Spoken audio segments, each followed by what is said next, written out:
लाडकी बहीण योजनेची ई-के-वाय-सी यशस्वीरित्या पूर्ण झाली आहे का?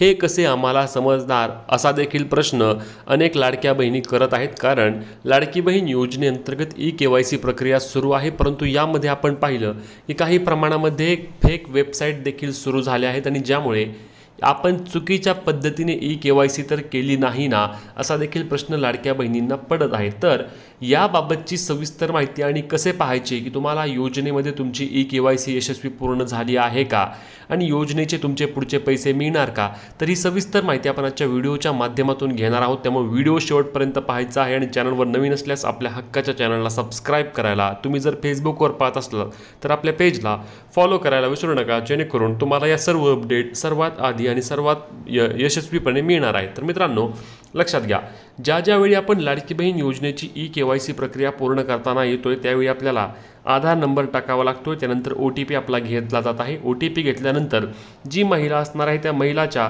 पतीचे किंवा तिच्या वडिलांचं आधार नंबर आपल्याला त्या ठिकाणी टाकावा लागतो आणि पतीचा आणि वडिलांचा आधार नंबर टाकल्यानंतर त्या ठिकाणी आपल्याला जात असेल किंवा तुमच्या कुटुंबामध्ये एकच महिला विवाहित आणि एक महिला अविवाहित अशा दोनच महिला लाभ घेतात का, त्यासोबतच तुमच्या कुटुंबामध्ये कोणीही सरकारी नोकरीला असेल किंवा तुमच्या कुटुंबामधील कोणीही पेन्शनधारक नाही ना, अशी सर्व माहिती विचारली जात आहे.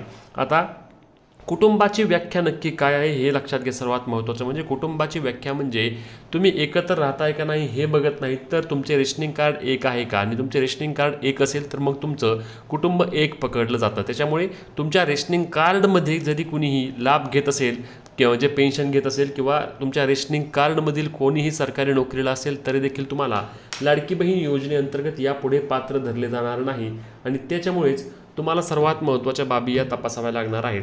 आता तुम्ही सर्व अटी व निकष सर्व गोष्टी केल्या, तुम्ही होय म्हटला, तुम्ही दोन्हीही टिकमार्क केले आणि तुम्ही तुमची लाडकी बहीण योजनेची ई-के-वाय-सी पूर्ण करून घेतली. पूर्ण करून घेतल्यानंतर त्या ठिकाणी एक पॉपअप येतो. तो पॉपअप कसा असतो तुम्ही स्क्रीनवरती पाहू शकता. असे हिरव्या कलरमध्ये तुम्हाला दाखवतं की तुमची लाडकी बहीण योजनेची ई-के-वाय-सी यशस्वीरित्या पूर्ण झालेली आहे. मग आता परत एकदा तुम्हाला डबल खात्री करायची आहे की आपली ई-के-वाय-सी योग्य झाली आहे का नाही, तर तुम्हाला काय करायचं आहे, तर तुम्हाला पुन्हा एकदा लाडकी बहीण योजनेच्या वेबसाईटवरती यायचं आहे आणि त्या ठिकाणी ई-के-वाय-सी करण्यासाठी तुमचा आधार नंबर टाकायचा आहे. आणि आता तुमची जर ई-के-वाय-सी यशस्वीरित्या पूर्ण झाली असेल तर जेव्हा तुम्ही आधार नंबर टाकता त्यावेळी बघा तुम्हाला हा मेसेज येतो की या आधार क्रमांकासाठी आधीच ई-के-वाय-सी झालेली आहे आणि याचाच अर्थ की तुमच्या आधार कार्डची किंवा त्या संदर्भातील महिलेची ई-के-वाय-सी प्रक्रिया आधीच झाली आहे. त्यामुळे तिला आता डबल ई-के-वाय-सी करण्याची आवश्यकता नसणार आहे आणि त्याच्यामुळे तुम्हालाही असं आल्यानंतर तुम्ही रिलॅक्स राहायचं आहे. तुमची ई-के-वाय-सी प्रक्रिया पूर्ण झाली आहे 100%. याच्या व्यतिरिक्त तुम्हाला रिसिप्ट वगैरे असेल किंवा तुमच्या मोबाईलवर मेसेज वगैरे काही येत नाही. अनेक महिलांचं मत असतं की आम्हाला मेसेज वगैरे आला नाही किंवा आम्हाला कुठलीही रिसिप्ट मिळाली नाही. तर रिसिप्ट असेल किंवा मेसेज असेल तर या कुठल्याही गोष्टी येत नाही. तर अशा पद्धतीनेच तुम्ही तुमची ई-के-वाय-सी झाली आहे का नाही हे तपासू शकता. आता याच्या व्यतिरिक्त तुमचे जे काही प्रश्न असणार आहेत ते कमेंटमध्ये नक्की विचारा.